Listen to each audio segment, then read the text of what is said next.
So you were mentioning naturalizing machine agency and horizons of biological intelligence.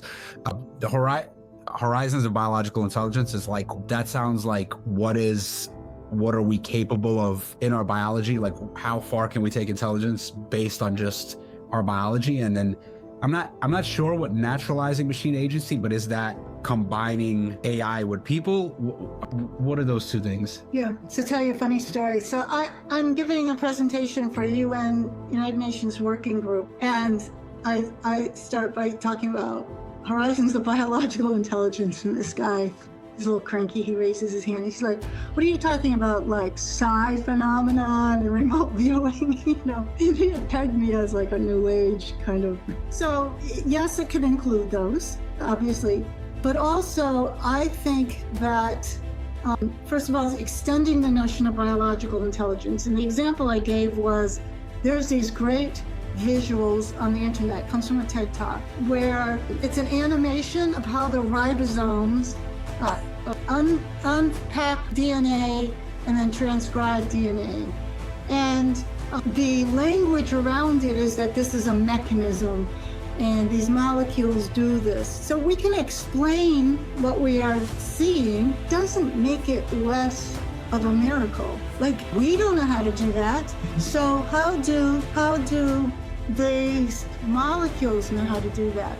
So I want people to look at that and say, this is biological intelligence. It's not possible outside of a biological system. Oh, now I start to think of, how do I define intelligence, biological intelligence? And so this opens up a whole new way of approaching life in mind without the, inanimate matter. How does inanimate matter become life? So expanding the horizons is part of it, is our conceptual horizons of biological intelligence is one way to look at it.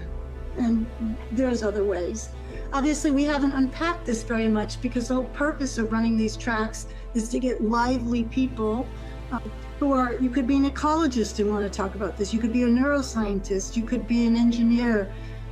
So you also could be interested in finance because you have to write a paper about how to invest in these things, right? So they're interdisciplinary concepts. Now, naturalizing machine agency is an idea made possible by a book I read by Luciano Floridi. And it turns out he's one of the most, I heard this on a podcast yesterday, he's one of the most cited intellectuals ever. I mean, he's the head of ethics at Yale School of Information or something. And he wrote two books this year where he says that machines are not intelligent.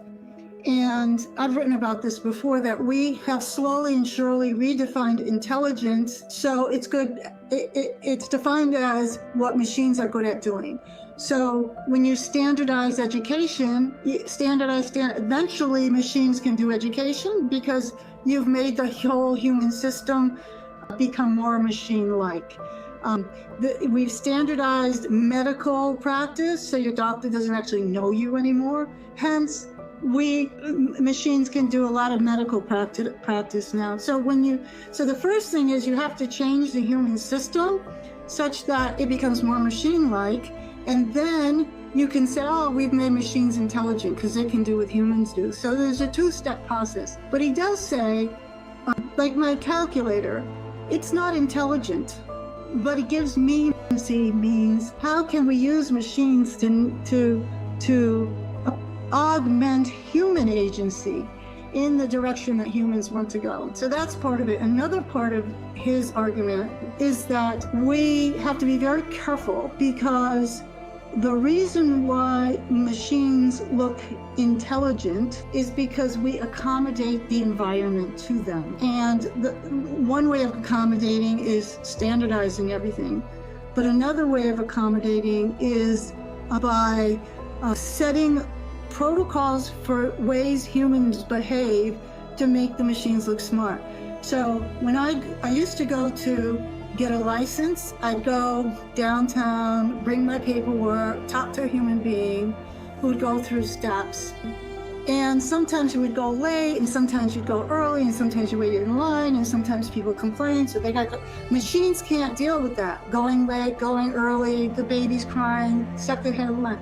So what we're doing is the machines look like they can do something as simple as renewing licenses because we're setting social protocols that have to accommodate their disabilities.